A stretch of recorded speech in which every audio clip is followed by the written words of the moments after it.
बंदी छोड़ सतगुरु रामपाल जी परमेश्वर जी की जय हो।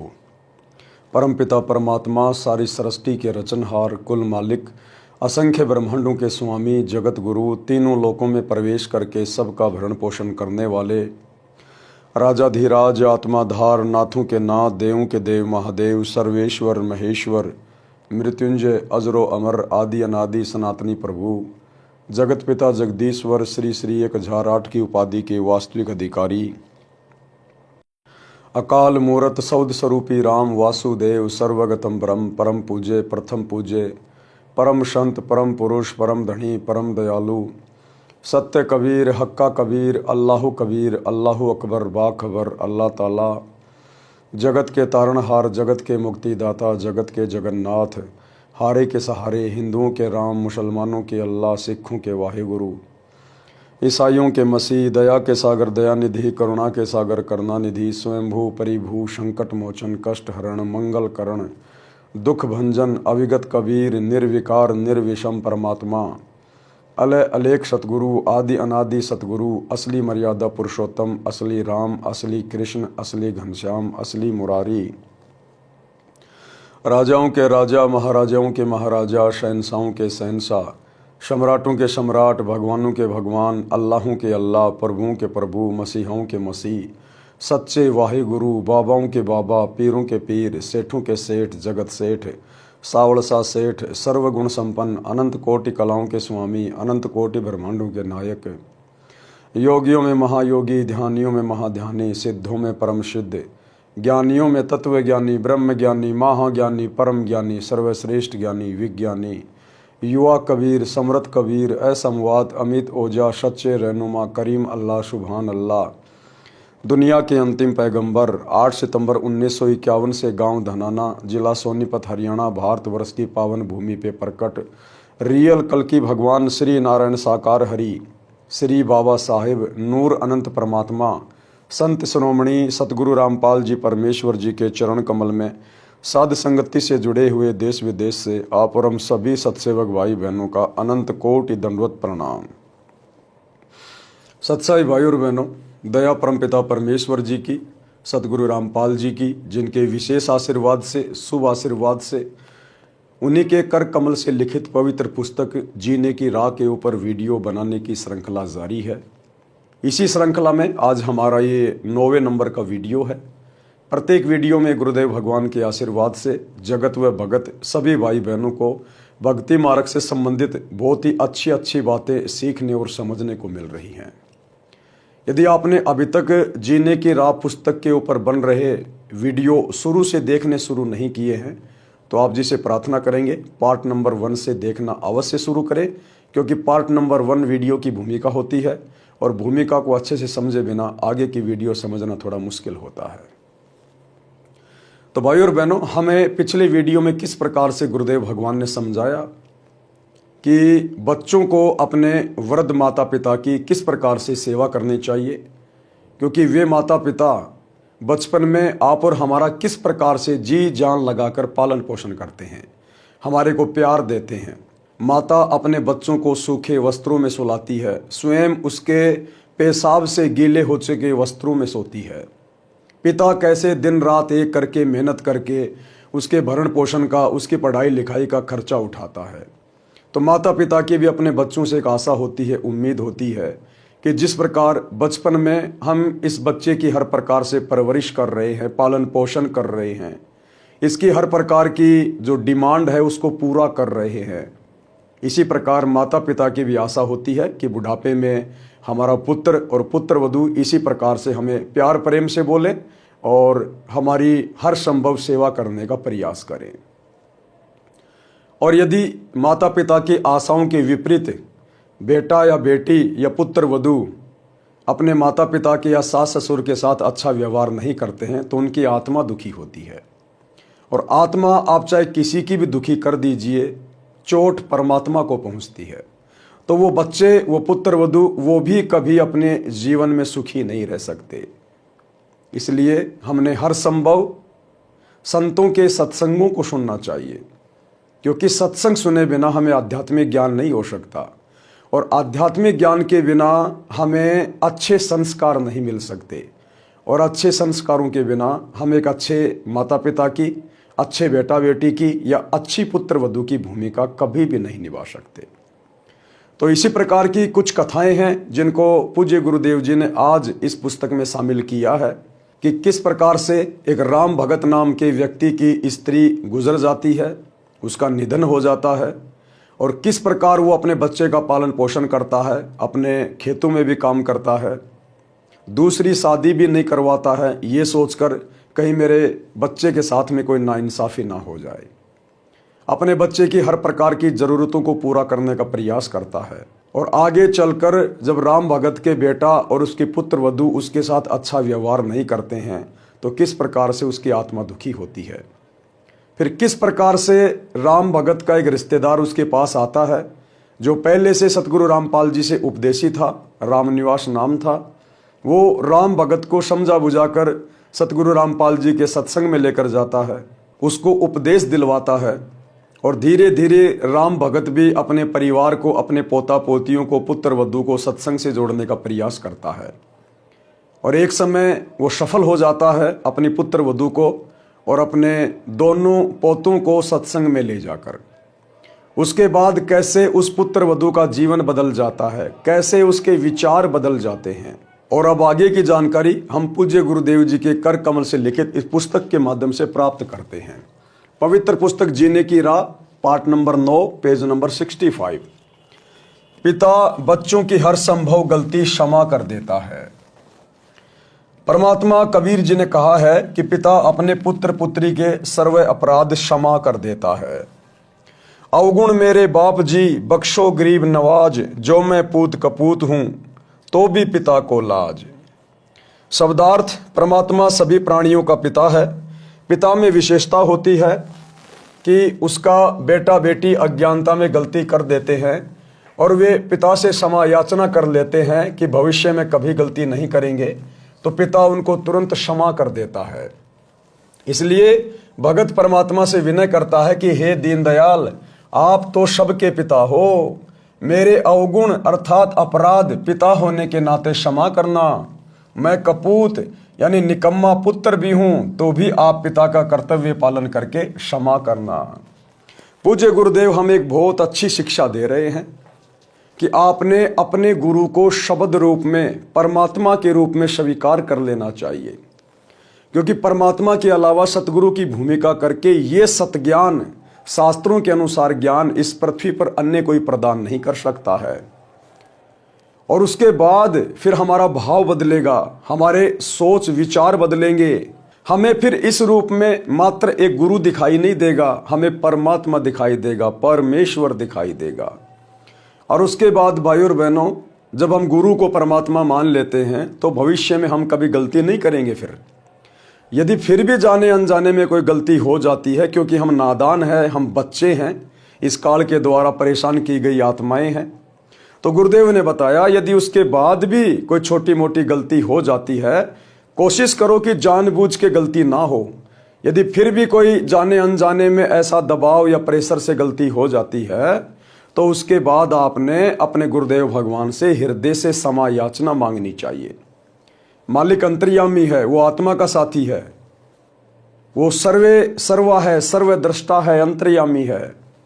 अगर आप सच्ची नीयत से, अपनी आत्मा से, अपने घर बैठे अपने दरबार साहिब के सामने परमात्मा को दंडवत करके हृदय से क्षमा मांगेंगे, तो परमात्मा आपकी उस गलती को माफ़ कर देता है, और भविष्य में फिर हम दोबारा वो गलती करने का प्रयास ना करें। इसलिए आप और हम सभी भगत भाई बहन को गुरुदेव शिक्षा देते हैं कि आत्मा और परमात्मा के बीच में कोई एजेंट नहीं होता, कोई दलाल नहीं होता, किसी प्रकार का कोई कोऑर्डिनेटर करने वाला व्यक्ति नहीं होता, क्योंकि आत्मा का डायरेक्ट संबंध परमात्मा से होता है, गुरु अंतर्यामी होता है। यदि भगत की नीयत सच्ची है, भाव श्रद्धा अच्छी है, तो परमात्मा उसकी बात सुनता है। गुरुदेव कहते हैं चीटी पायल बाजे पैर, साहिब सुनता है सब लहर। अंतर्यामी गुरुदेव भगवान तो चीटी के पैर में अगर कोई पायल बांध दी जाए, कहते हैं पहली बात तो चीटी का पैर कितना पतला, फिर उसके पैर की पायल कितनी पतली होगी, उसकी तो आवाज होना भी नामुमकिन है। कहते हैं परमात्मा उसको भी सुन लेता है। तो क्या अपने सच्चे मुच्चे भगत की हृदय से की गई प्रार्थना को नहीं सुनेगा? महाभारत के युद्ध में जब टटेरी पक्षी ने अपने अंडों की रक्षा के लिए परमात्मा से पुकार की, परमात्मा ने उसकी भी पुकार सुनी। बीच में कोई कोऑर्डिनेटर नहीं, बीच में कोई किसी प्रकार का एजेंट नहीं, कोई दलाल नहीं। भगत प्रहलाद ने त्रेता युग में अपने पिता के अत्याचारों से दुखी होकर परमात्मा से हृदय से प्रार्थना की। परमात्मा ने उसकी प्रार्थना सुनी, नरसिंह रूप धारण करके आए, हिरण्याकुश की छाती फाड़ी। क्या प्रहलाद ने बीच में कोई एजेंट बनाया था, कोई दलाल बनाया था कोऑर्डिनेट करने के लिए? क्या किसी व्यक्ति को खड़ा किया था? नहीं। जब मीराबाई ने जहर पिया तो अपने परमात्मा से हृदय से पुकार की, हृदय से प्रार्थना की। बीच में कोई दलाल नहीं, कोई एजेंट नहीं, परमात्मा ने उसकी भी पुकार सुनी। आज तो परमात्मा धरती पे प्रकट है हमारी पुकार सुनने के लिए, और हम भक्तों का जो कनेक्शन है डायरेक्ट उनसे जुड़ा हुआ है, क्योंकि हम उनकी शरण में हैं। आज तो बड़ी आसानी से सुनेगा परमात्मा, लेकिन सच्चे मुच्चे भगत की सुनेगा, पाक साफ दिल वाले भगत की सुनेगा। बार बार जानबूझकर गलतियां करने वाले की परमात्मा सुनकर भी अनसुनी कर देगा। तो यहां समझाया गया है कि एक सांसारिक पिता भी अपने बच्चे की सैकड़ों गलतियां माफ कर देता है, नजरअंदाज कर देता है, भूल जाता है। जबकि सतगुरु तो हमारे परम पिता होते हैं, सांसारिक माता पिता से हमें हजारों गुना ज़्यादा प्रेम करते हैं, प्यार करते हैं। फिर भला वो कैसे हमारी गलतियों को दिल पे रख के चल सकते हैं? लेकिन अध्यात्म का एक नियम है भाई और बहनों, अध्यात्म में परमात्मा का काल के साथ वचन है, एग्रीमेंट है। इसलिए हमने बार बार गलतियां करने से बचना चाहिए। तो क्या बताया गुरुदेव ने? आगे हमें गुरुदेव राम भगत नामक एक भगत की कथा सुना रहे हैं।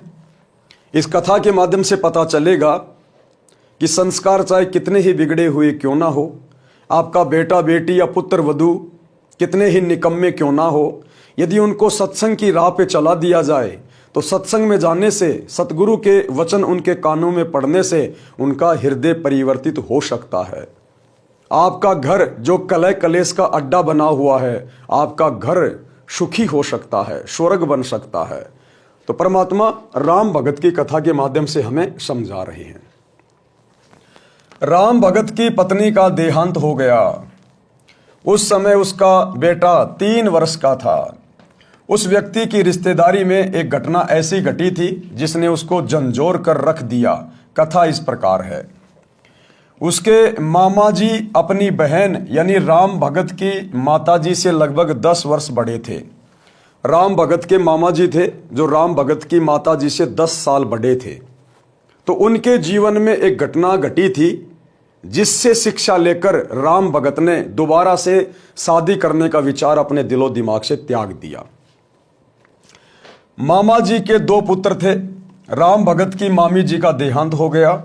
मामा जी ने दूसरा विवाह कर लिया। दूसरी पत्नी को पुत्र हुआ। दूसरी पत्नी पहले वाली के पुत्रों से ईर्ष्या करने लगी। ये विचार किया कि 15 एकड़ जमीन है, 3 जगह बटेगी। उसने उन बच्चों को काच पीस कर दूध तथा खाने में खिला पिला दिया, जिससे दोनों की धीरे धीरे रोगी होकर मृत्यु हो गई। राम भगत के मामा जी की पहली शादी हुई, उससे उसको 2 बेटे प्राप्त हुए। उसके बाद में उसकी पत्नी का देहांत हो गया। अपने बच्चों की परवरिश के लिए, पालन पोषण के लिए राम भगत के मामा जी ने दूसरी शादी करी। दूसरी पत्नी से राम भगत के मामा जी को एक पुत्र प्राप्त हुआ। लेकिन राम भगत के मामा जी की दूसरी पत्नी के मन में दोष आ गया कि हमारे पास में 15 एकड़ जमीन है और यदि बराबर बराबर बांटी जाएगी तो मेरे बच्चे के हिस्से में जमीन थोड़ी आएगी। ये सोचकर उसने उन पहली वाली औरत के दोनों बच्चों को धीरे धीरे काच पिलाना शुरू कर दिया, दूध में या खाने में डालकर। और वो दोनों बच्चे जो राम भगत के मामा जी की पहली वाली पत्नी से थे, वो दोनों बच्चे धीरे धीरे बीमार होकर मृत्यु को प्राप्त हो गए। डॉक्टर ने बताया कि बच्चे काच खा गए हैं, जिस कारण से इनकी मृत्यु हो गई है। एक दिन उसकी पत्नी ने पड़ोस से बताया कि मैंने ऐसे ऐसे किया, मेरे बेटे को 15 एकड़ जमीन मिल गई। उस स्त्री ने मेरे मामा जी को बताया। मामा जी छोटी मामी को बहुत प्यार करते थे और उस पर विश्वास करते थे। उन्हें विश्वास नहीं हो रहा था। एक दिन छोटी मामी अपने भाई से बता रही थी कि मैंने ऐसे ऐसे किया, तेरे भांजे को 15 एकड़ जमीन मिल गई। एक दिन उसका भाई उसके घर पे आया हुआ था और वो अपने भाई से सारी बातें बता रही थी। उसी समय राम भगत भी अचानक से घर के खिड़की के पास में खड़ा होकर सारी बातें सुन रहा था और उसको बड़ा धक्का सा लगा कि जिस औरत पे मैं इतना विश्वास करता था उस औरत ने कैसा घटिया कर्म किया है। और उस औरत के भाई ने, जिसको वो ये सारी बातें बता रही थी कि तेरे भांजे को 15 एकड़ जमीन मिल गई, मैंने ऐसे ऐसे उन दोनों बच्चों को दूध में कांच पिला पिला के मार दिया, तो उसका भाई भी उसको धमका रहा है कि इस पाप को लेकर कहां जाएगी, परमात्मा के दरबार में तुझे जवाब देना पड़ेगा। तूने ऐसा कुकृत्य क्यों किया, तूने तो बहुत बड़ा जालिम कर्म किया है। ये बात मेरा मामा भी सुन रहा था क्योंकि वह खिड़की से बाहर स्वाभाविक खड़ा था। मामी का भाई बोला कि बहन तूने जुल्म कर दिया, इस पाप को कहां रखेगी, आज के बाद मैं तेरी शक्ल देखने भी नहीं आऊंगा। उसका भाई कोई अच्छी आत्मा का था। उसके भाई ने भी उसको धमकाया कि बहन तूने ये क्या कर दिया, आज के बाद मैं तेरी शक्ल भी नहीं देखूंगा। मामा जी का दिमाग फटने को हो गया, घर त्याग कर अपनी बहन के घर आ गया, यानी हमारे राम भगत के घर पर जीवन व्यतीत किया। कुछ वर्ष के पश्चात छोटी मामी से जन्मा वह पुत्र भी मर गया। अब ऐसी निकम्मी के खुद के पुत्र कैसे जीवित रह सकते हैं जो दूसरों के पुत्रों के साथ में ऐसा अत्याचार कर रही है। कुछ दिनों के बाद में उसका जो पुत्र था, जिसको 15 एकड़ जमीन का मालिक बनाने के लिए उसने 2 बच्चों की हत्या कर दी थी, कुछ दिनों बाद में उसका बेटा भी मर गया। वह छोटी मामी किसी के साथ भाग गई। पता चला कि उस व्यक्ति ने उसके गहने छीनकर मारकर कुएं में डाल दिया। पुलिस को पता चला तो उस व्यक्ति को फांसी लगाई गई। इस सर्वनाश महाभारत को याद करके राम भगत ने दूसरा विवाह नहीं किया। ये सारी बातें विचार करके राम भगत ने दूसरा विवाह नहीं किया कि मेरे मामा जी ने दूसरा विवाह किया था, उसके बाद उनका पूरा का पूरा परिवार बर्बाद हो गया, सर्वनाश हो गया। कहीं मेरे बच्चे के साथ में ऐसा ना हो जाए, कहीं कोई निकम्मी औरत घर में ना आ जाए। अपने बच्चे के लिए, अपने बेटे के लिए, उसके सुखद भविष्य के लिए राम भगत जी ने दूसरी शादी नहीं की। लड़के को अपने साथ रखता, हल जोतता था तो पुत्र को कंधे पर बैठा कर रखता था, थक जाता था तो पेड़ के नीचे लेटा देता, स्वयं खाना बनाता, स्वयं स्नान कराता, कपड़े साफ करता, जैसे तैसे लड़का जवान हुआ। यानी राम भगत ने अपने बेटे को कितना प्यार दिया बचपन में, किस कदर उसका पालन पोषण किया, स्वयं सारी मेहनत करता था, बच्चे को पढ़ाया लिखाया, हर प्रकार से उसको समझदार बनाया। विवाह कर दिया, फिर भी सब कार्य करता था। लड़का भी काम में हाथ बटाता था, परंतु कठिन कार्य स्वयं ही करता था। वृद्ध अवस्था ने जोर दिया, कार्य कुछ नहीं कर पा रहा था, पुत्र वधू को व्यर्थ का खर्च लगने लगा। अब एक समय बाद में राम भगत बूढ़ा हो गया, पहले जैसी मेहनत नहीं कर पा रहा था, ज्यादातर घर पर ही खाट में पड़ा रहने लगा। अब राम भगत के बेटे की बहू को यह अच्छा नहीं लगता था। उसको लगता था ये तो फालतू का खर्चा है, ना कुछ करता है ना कुछ धरता है। अब भाई और बहनों, यहां पर 2 बातें हैं क्योंकि हमने निष्कर्ष निकाल के चलना है। खाली ये कथाएं नहीं पढ़नी है, हमने इन कथाओं से शिक्षा लेनी है। सबसे पहली बात तो राम भगत, जिसने पूरी जिंदगी बैल की तरह कमा कमा के केवल अपने बच्चे को सुखी देखना चाहा और परमात्मा की भक्ति नहीं की, जबकि सुखी जीवन परमात्मा की भक्ति से मिलता है। बच्चे आपको सुखी जीवन नहीं दे सकते। बच्चों का संस्कार अलग है, आपका संस्कार अलग है। अगर वो राम भगत शुरू से परमात्मा की भक्ति भी ले लेता, सतगुरुदेव भगवान से उपदेश ले लेता, तो उसके बच्चे में और उसकी पुत्र वधू में अच्छे संस्कार प्रफुल्लित होते, और अच्छे संस्कार वाले बेटा बेटी फिर अपने माता पिता को दुखी नहीं करते, उनको बोझ नहीं समझते, व्यर्थ का भार नहीं समझते उनको। और परमात्मा की अमरती है, उस प्रकार से भगत का बुढ़ापा नहीं कटता। उस भक्ति की शक्ति से परमात्मा अपने भगत को बुढ़ापे में दुखी नहीं होने देता, उसको रोगी नहीं होने देता परमात्मा।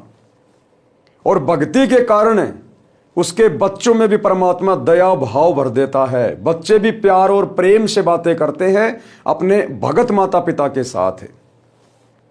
तो राम भगत ने यह गलती की, वो केवल अपने बुढ़ापे का सहारा अपने बेटे को मानता रहा, अपनी पुत्र वधू को मानता रहा कि बेटे को बढ़िया खिलाऊंगा, बढ़िया पिलाऊंगा, आगे चलकर बेटे की शादी करूंगा, फिर मेरी पुत्र वधू आएगी, वो मेरी सेवा करेगी।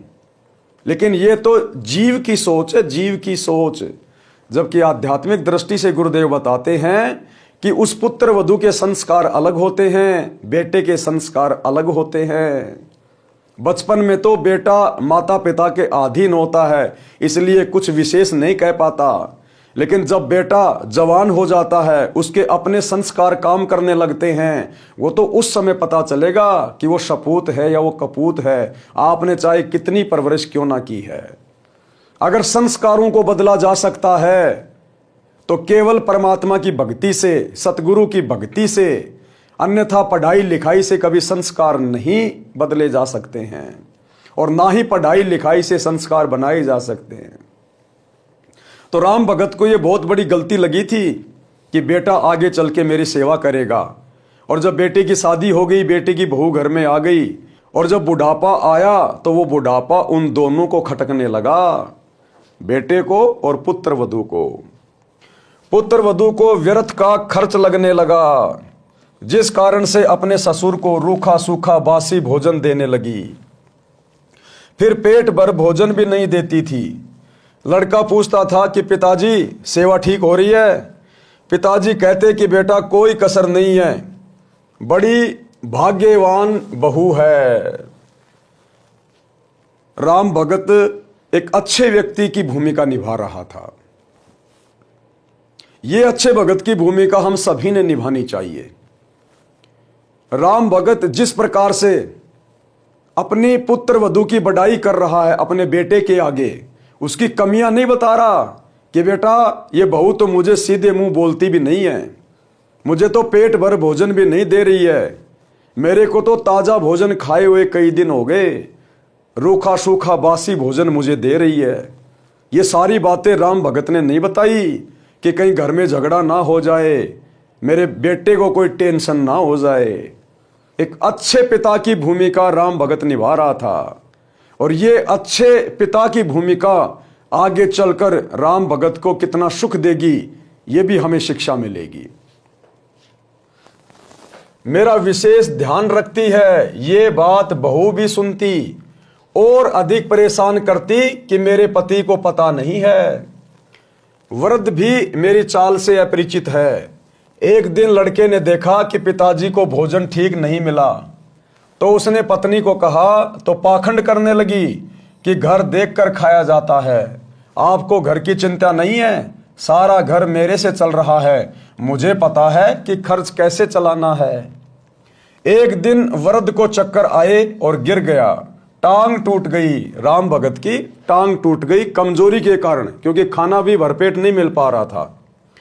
वैद्य ने बताया कि आहार पूरा ना मिलने से शारीरिक कमजोरी है, दूध 2 समय आधा आधा सेर पिलाओ, ताजा भोजन खिलाओ, और डॉक्टर चला गया। पत्नी ने कहा कि ऐसे तो घर का दिवाला निकल जाएगा। सत्संग की कमी से, आध्यात्मिक ज्ञान की कमी से, सतगुरु की शरण के अभाव में राम भगत के बेटे की जो बहू थी, यदि उस स्त्री के माता पिता सत्संग से जुड़े हुए होते तो अपनी बेटी को अच्छे संस्कार देते कि बेटी, जैसे आपने शादी से पहले हमारी सेवा की है, हमारे घर की इज्जत का ध्यान रखा है। इसी प्रकार से आपने शादी के बाद अपने ससुर की इज्जत का ध्यान रखना, उसके स्वास्थ्य का ध्यान रखना है। और सत्संग से जुड़ी हुई बहन बेटी, उसके हृदय में दया होती है, प्रेम भाव होता है। वो शौपन में भी किसी को, सास ससुर को या माता पिता को दुखी नहीं कर सकती है, वो स्वयं दुख उठा लेगी। ये संस्कार सत्संगों से आते हैं, परमात्मा की भक्ति से उत्पन्न होते हैं। लेकिन उसके माता पिता भक्ति से नहीं जुड़े थे, और यदि भक्ति भी कर रहे थे तो शास्त्र अनुकूल भक्ति नहीं थी, जिस कारण से वो अपनी बेटी को अच्छे संस्कार नहीं दे पाए, और बेटी ने ससुराल में आके अपने ससुर के साथ वैसा ही बुरा बर्ताव शुरू कर दिया। पति यानी लड़के को भी बात पसंद आई। अब राम भगत के बेटे को भी ये बात पसंद आ गई अपनी पत्नी की। जब उसकी पत्नी ने कहा कि घर देख कर चलाया जाता है, इस बुड्ढे के लिए मैं कहां से लाऊंगी अच्छा अच्छा खाना, ताजा ताजा खाना, घर देख के चलाया जाता है, ऐसे तो दिवाला निकल जाएगा घर का। तो राम भगत का बेटा भी अपनी पत्नी की बातों से सहमत हो गया। वो बेटा, जिस बेटे को राम भगत ने भगवान की भक्ति से ज्यादा महत्व दिया, जिस बेटे के ऊपर वो उम्मीद लगा के बैठा हुआ था, क्या राम भगत ने अपने बेटे को संस्कार नहीं दिए? क्या राम भगत कोई बुराई करता था? नहीं। लेकिन देखो कैसे आगे चलकर उसके बेटे के संस्कार अलग निकले और राम भगत के संस्कार अलग निकले। इसलिए परमात्मा कहते हैं संस्कार पढ़ाई लिखाई से नहीं बनाए जा सकते। माता पिता चाहे कितने संस्कारी हैं, उनके बेटा बेटी उनकी बेइज्जती का कारण बन जाते, बेइज्जती का कारण है। तो ये संस्कार हमारे पिछले जन्मों के होते हैं। इन संस्कारों को यदि कम किया जा सकता है तो केवल परमात्मा की भक्ति से किया जा सकता है। संस्कारों में परिवर्तन सच्चे सतगुरु की भक्ति से हो सकता है। तो राम भगत जिस बेटे को पाल पोस के अपने बुढ़ापे का सहारा समझ रहा था, दूसरी शादी भी नहीं की उसने, आजीवन बैल की तरह कमाता रहा। और अब वही बेटा अपने पिता से ज्यादा अपनी पत्नी को महत्व दे रहा है। पति यानी लड़के को भी बात पसंद आई। वृद्ध की कोई परवाह नहीं की। वृद्ध के ससुराल वाले चोट लगने की खबर सुनकर मिलने आए। अब राम भगत के ससुराल वाले उसको चोट लगने की खबर सुनकर उसका हालचाल जानने के लिए आए। उन्होंने पूछा कि बेटा बहू ठीक सेवा कर रहे हैं क्या? राम भगत ने कहा कि पूछो ना, ऐसे पुत्र तथा पुत्र वधू सबको दे भगवान, मेरे को कोई कष्ट नहीं होने देते। ये तो कोई कर्म की मार से चोट लग गई है। यानी भाइयों और बहनों, राम भगत तो नहीं था उस समय तक, लेकिन जो लक्षण थे उसके अंदर, जो आचार विचार व्यवहार था, वो बिल्कुल भगत वाला था। इतना सब कुछ सहन करने के बाद भी अपने बेटा और अपने बेटी को एक नंबर का बता रहा है। उनके विषय में कोई गिला शिकवा नहीं कर रहा किसी के सामने। उसी गांव में दो बहनों का विवाह हुआ था, एक का राम भगत से, दूसरी का पाड़ोस में। जब वे अपनी दूसरी लड़की के घर गए तो पता चला कि उस राम भगत की कोई सेवा नहीं हो रही है। लड़का भी निकम्मा है। ये बात ससुराल वालों के गले नहीं उतरी, क्योंकि वे राम भगत के मुख से सुनकर आए थे कि सेवा में कोई कसर नहीं है। वे कुछ समय बाद पुनः राम भगत के घर गए तो उस समय वह बासी रोटी पानी में भिगो भिगो कर खा रहा था।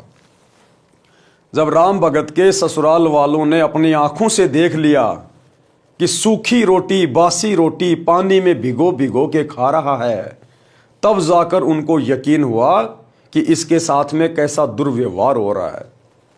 इस बात को देखकर राम भगत के ससुराल वाले उसे अपने साथ अपने घर पे ले गए, जो कि सतगुरु रामपाल जी के भगत थे। क्योंकि भगत के अंदर दया भाव होती है, प्रेम भाव होता है। तो राम भगत को अपने साथ अपने घर पर ले गए। यह देखकर उनको रोना आ गया। लड़के को बुलाया तथा कहा कि तेरे को शर्म नहीं आती? पता है तेरे को कैसे पाल पोस कर बड़ा किया है? लड़के की बहू भी आ गई। दोनों बोले कि हम तो ऐसे ही सेवा करेंगे। राम भगत बोला कि आप जाओ। अब राम भगत अपने ससुराल वालों से क्या कह रहा है? राम भगत नहीं चाहता था कि मेरे बेटा बेटी को किसी प्रकार से कोई कष्ट पहुंचे, कोई दुख पहुंचे। फिर भी राम भगत कह रहा अपने ससुराल वालों से कि आप अपने घर पर जाओ, जैसा भी हूं मैं बहुत अच्छा हूं, कोई दिक्कत नहीं है। राम भगत बोला कि आप जाओ, घर में झगड़ा ना कराओ, मेरी किस्मत में जो लिखा है वह मिल रहा है, मैं अपने पुत्र को दुखी नहीं देख सकता। राम भगत की बुआ का लड़का रामनिवास सत्संगी था, यानी जो रामनिवास था, राम भगत की बुआ का लड़का था, वो सत्संगी था। रामनिवास ने सतगुरु रामपाल जी से उपदेश ले रखा था। वह राम भगत को बहुत कहता था कि आप कुछ समय भगवान की भक्ति किया करो, मेरे साथ संत के सत्संग सुनने चला करो। तो राम भगत कहता था कि मैं तो अपने बेटे की पूजा करूंगा, यह सुखी रहे, यही मेरी तमन्ना है। बुआ के लड़के ने कहा कि बेटे की पूजा पूरी हो चुकी हो तो अब भी बना ले कुछ कर्म। अब रामनिवास ने कहा कि भाई राम भगत, अगर बेटे की पूजा पूरी हो गई हो, क्योंकि बेटे की पूजा करते करते अब तेरे को प्रसाद भी मिलने लग गया, अब भी अगर तेरी आंख खुली हो और तेरे बेटे की पूजा पूरी हो गई हो तो अब भी मेरे साथ में सत्संग में चल ले, अभी भी समय बच रहा है। बुआ के लड़के ने कहा कि बेटे की पूजा पूरी हो चुकी हो तो अब भी बना ले कुछ कर्म। फिर भी यही कहा कि बेटे बहू को देख देख कर जी रहा हूं। बहुत कहने के पश्चात राम भगत अपनी बुआ के लड़के रामनिवास के साथ सत्संग में गया। अब राम भगत का भाग्य उदय हो गया, परमात्मा की दया हुई। रामनिवास भगत जी के बार बार कहने से राम भगत सतगुरु रामपाल जी के सत्संग में चला गया। फिर रामनिवास अपने घर ले गया, उसकी दवा कराई, अच्छा खाना खिलाया, कई महीने अपने पास रखा। राम भगत भक्ति पर पूरा दृढ़ हो गया, यानी 3-4 महीने रामनिवास ने राम भगत को अपने घर पे रखा, बढ़िया खिलाया पिलाया, बढ़िया सेवा करी और सत्संग में लेके जाता, ज्यादा ज्यादा उसको सत्संग सुनाता, उपदेश दिला दिया, वो अपना मंत्र जाप करने लगा। धीरे धीरे सतगुरु की भक्ति की शक्ति उसके अंदर समावेश होने लगी। तो फिर एक दिन राम भगत वापस अपने घर को चला। राम भगत भक्ति पर पूरा दृढ़ हो गया। घर पर गया तो बच्चों से कहा कि बेटा बेटी पुत्र वधू, आज तक मैंने आपसे कुछ नहीं मांगा, आज एक भीख मांग रहा हूं, आप मेरे साथ सत्संग में एक बार चलो। उन्होंने कहा कि पीछे से पशुओं तथा बच्चों को कौन संभालेगा? राम भगत ने कहा कि बेटा घर पर रह जाएगा, बेटी तथा पोता पोती मेरे साथ चलो। ऐसा ही किया। जब उस पुत्र वधू ने सत्संग के वचन सुने, वहां आने वाले सब भक्तों की सेवा पुराने भगत भगतमती ऐसे कर रहे थे जैसे विशेष मेहमानों की सेवा करते हैं। वृद्ध, रोगी, अपंग श्रद्धालुओं की भी विशेष सेवा कर रहे थे। सत्संग में यह बताया जाता है कि जीव पर दया बनाए रखने से परमात्मा प्रसन्न होता है। दुखियों, असहायों की सहायता करना मानव मात्र का परम कर्तव्य है। अब राम भगत के पुत्र वधू का भी भाग्य उदय हो गया। सबसे पहले परमात्मा ने राम भगत को पकड़ा, अपनी शरण में लिया। राम भगत के माध्यम से फिर उसके परिवार को भी अपनी शरण में ले लिया। वो बेटे की बहू और उसके पोते पोती सत्संग में चले गए। अब बेटे की बहू ने सत्संग में जाने के बाद देखा कि यहाँ आपस में भगत भाई बहन किस तरह प्यार प्रेम से रहते हैं। कोई रोगी आ रहा है, कोई बूढ़ा है, कोई अपंग है, और दूसरे जो युवा भगत हैं, भगतमती हैं, वो उनकी सेवा कर रहे हैं जैसे अपने खुद के माता पिता हों। उनको भोजन ला के दे रहे, उनके कपड़े धो रहे हैं। कोई किसी से क्रोध नहीं करता, कोई किसी से गुस्से में बात नहीं कर रहा। और फिर गुरुदेव के सत्संग सुने। परमात्मा ने सत्संगों में बताया कि जीव के ऊपर दया रखनी चाहिए, यानी हम सब जीव हैं, सास ससुर माता पिता सब जीव हैं। तो सच्चे सतगुरु के सत्संग कान के द्वारा जब अंदर गए तो आत्मा में परिवर्तन होना शुरू हो गया। सत्संग में जाकर उन्हें बहुत अच्छा लगा, बहुत कुछ उन्होंने सीखा। परमात्मा कहते हैं दया धर्म का मूल है, पाप मूल अभिमान, कहे कबीर दयावान के पास रहे भगवान। शब्दार्थ, धर्म वही करता है जिसके हृदय में दया है, दया धर्म की जड़ है, तथा पाप वह करता है जिसमें अभिमान भरा है, अभिमान पाप की जड़ है। कबीर परमात्मा ने कहा है कि दयावान के साथ परमात्मा रहता है। यानी जब हम भक्ति करेंगे, भगत बन जाएंगे, तो हमारे अंदर दया भाव उत्पन्न होगा, हम दयावान बन जाएंगे, और ऐसे भक्तों के साथ में, ऐसी आत्माओं के साथ में फिर सदा परमात्मा रहता है। और परमात्मा जिसके साथ में हो लिया, फिर उसको कष्ट कैसा, उसको दुख कैसा, फिर अभिमानी के पास नहीं रहता। राम भगत की पुत्र वधू जिस भगतमती के पास बैठी थी, वह बोली कि बहन आप भी कुछ सेवा कर लो। सत्संग वचन, अब गुरुदेव के सत्संगों में क्या बताया गया, राम भगत के पुत्र वधू ने क्या सुना अपने गुरुदेव के मुख कमल से जब सत्संग सुनाया जा रहा था। यानी सतगुरु रामपाल जी भगवान ने सत्संग में क्या बताया। गुरुदेव जी बताते हैं कि जो सेवा भक्ति करेगा उसी को फल मिलेगा। मैं भोजन खाऊंगा तो मेरा पेट भरेगा, आप खाओगे तो आपका पेट भरेगा। सब प्राणी परमात्मा के बच्चे हैं। इस 21 ब्रह्मांड में जितनी भी आत्माएं हैं, जिन जिन शरीरों में हैं, जिन जिन योनियों में हैं, गधे, कुत्ते, सुअर, कीट, पतंग, बैल, मक्खी, मच्छर, इंसान, स्त्री, पुरुष, ये सब परमात्मा की आत्मा है, परमात्मा के बच्चे हैं। आपको सृष्टि रचना से पता चलेगा हम यहाँ पर क्यों आके फंसे हैं, क्यों हम जन्म रहे हैं, क्यों मर रहे हैं, क्यों कष्ट उठा रहे हैं, क्यों 84 लाख योनियों में महाकष्ट भोग रहे हैं। तो हम सभी आत्माएं परमात्मा की हैं। सब प्राणी परमात्मा के बच्चे हैं। आप धनी के बच्चे समझकर सेवा करो। जैसे एक धनी की लड़की 8-9 वर्ष की थी, उसकी देखरेख के लिए एक नौकरानी रखी थी। वह उस लड़की को गर्मियों में स्कूल छोड़ने जाती थी, तो उस लड़की के ऊपर छाते यानी छतरी से छाया करके चलती थी, खुद धूप सहन करती थी, जिससे धनी खुश रहता था और नौकरानी को तनख्वाह देता था। आप सब ये विचार करके अपने पराइयों का ध्यान रखें, चाहे सास ससुर हो, चाहे कोई भी हो। अगर हम किसी की सेवा करें, सेवा का मौका मिले, तो अपने खुद के माता पिता समझकर, परमात्मा के बच्चे समझकर कि हम तो उस परमात्मा के नौकर हैं सतगुरु के, और ये बाकी सब सतगुरु के बच्चे हैं। और सतगुरु अंतर्यामी है, सब कुछ देख रहा है, हमारे आचार विचार व्यवहार को, हमारी सेवा बंदगी को वो अंतर्यामी हर समय देखता रहता है। सास ससुर की सेवा, छोटे बड़े की सेवा, सबका सम्मान करना आप जी का परम कर्तव्य है। यदि आप अपने सास ससुर, माता पिता या अन्य आश्रितों की सेवा करोगे, तो परमात्मा आपकी सेवा का प्रबंध करेगा। आप अपने छोटे बड़े बच्चों को भी सत्संग में साथ लाया करो। बच्चों में भी छोटे बड़ों की सेवा करने, अच्छा व्यवहार करने के संस्कार पड़ेंगे। वे बच्चे बड़े होकर आपकी, यानी जब आप बूढ़े हो जाओगे तब भी ऐसे ही सेवा करेंगे। क्यों? क्योंकि उन बच्चों ने बचपन से वही चीजें देखी हैं कि सत्संग में कैसे बड़े बूढ़ों की सेवा की जाती है, घर में मेरे माता पिता कैसे मेरे दादा दादी की सेवा कर रहे हैं, तो बच्चे में फिर वही गुण विकसित होने लग जाते हैं। जैसे बेटी एक बाप माँ को छोड़कर नए माता यानी सास पिता ससुर के पास जाती है, यानी पीहर से कोई लड़की जब ससुराल जाती है तो नए माता पिता के पास जाती है। अब जन्म के माता पिता तो इतने ही साथी थे, उन्होंने पाल पोस कर नए माता पिता को सौंप दिया। सास ससुर का कर्तव्य है कि आने वाली बेटी को अपनी बेटी की तरह प्यार दें।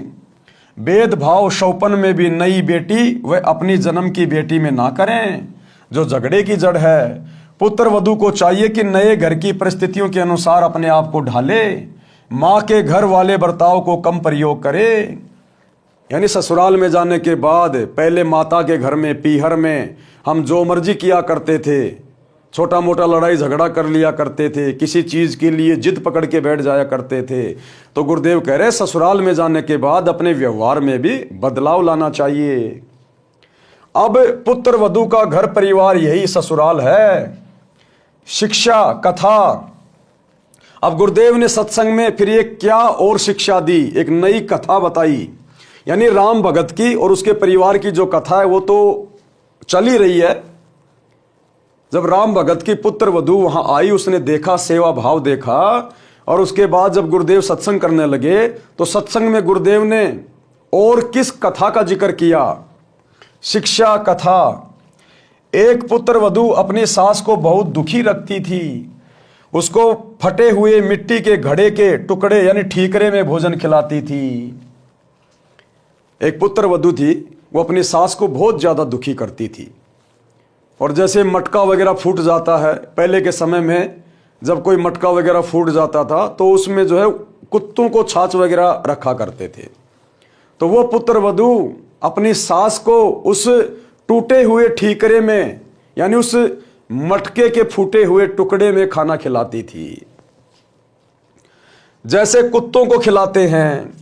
कभी कभी साफ करती थी। उसके लड़के का विवाह हुआ। कुछ समय उपरांत सास की मृत्यु हो गई। तब वह अपनी पुत्र वधू से बोली कि इस ठीकरे को फोड़कर बाहर फेंक दे। कुछ समय बाद में उस औरत का लड़का बड़ा हो गया, उसकी शादी हो गई, उसके बेटे की बहू घर आ गई।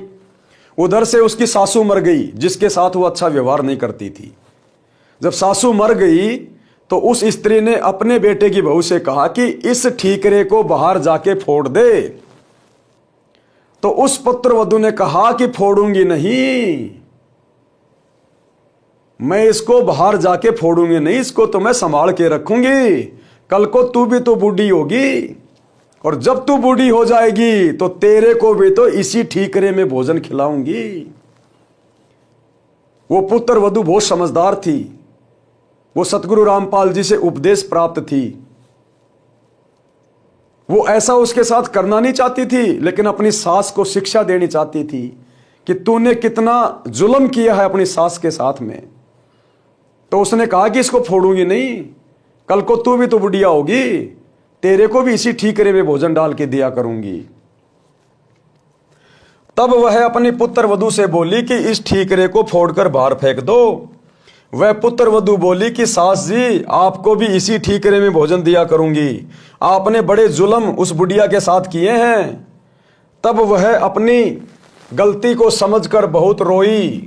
पुत्र वधू बुद्धिमान थी, शाम तक उस ठीकरे को नहीं फोड़ा। उसकी सास को वह ठीकरा दुश्मन दिखाई देने लगा। पुत्र वधू ने कहा कि माता जी, मैंने सत्संग सुने, मैं अपने कर्म खराब नहीं करूंगी।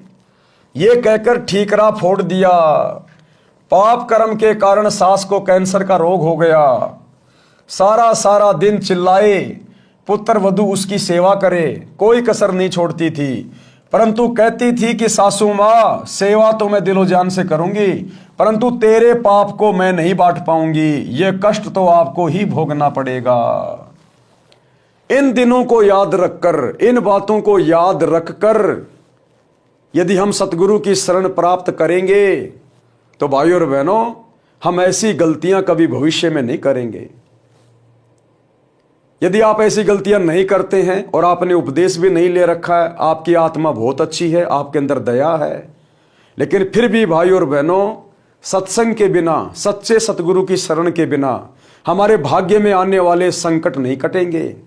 आप बहुत अच्छी आत्मा के हैं, आप सबकी सेवा करते हैं, और आपके भाग्य में अचानक से कोई रोग होना लिखा है, एक्सीडेंट होना लिखा है, आपकी दोनों टांगे उसमें कटनी है, बताओ उसको कौन टालेगा? उस संस्कार को कौन मिटाएगा? आपका दया भाव नहीं मिटाएगा। आपकी अच्छाई आपके संस्कार को नहीं काटेगी, संस्कार को तो सतगुरु की भक्ति काटेगी। इसलिए आप अच्छे हैं या बुरे हैं, लेकिन अपने आगे के भविष्य के लिए आपने सतगुरु की शरण लेना अति आवश्यक है। और सच्चा सतगुरु धरती पर केवल वर्तमान में एक ही है, सतगुरु रामपाल जी। यदि सत्संग सुने होते तो ये दिन नहीं देखने पड़ते। अब वो पुत्र वधू अपनी सास को समझा रही है, जिसको कैंसर हो गया था, बहुत ज्यादा रोती थी, चिल्लाती थी, पीड़ा भोग रही थी। तो पुत्र वधू कह रही है कि सासू जी, सेवा तो मैं आपकी दिलो जान से करूंगी, लेकिन आपके जो पाप कर्म है, जिनके कारण आप ये कष्ट भोग रही हैं, ये पीड़ा तो आपको सहन करनी पड़ेगी।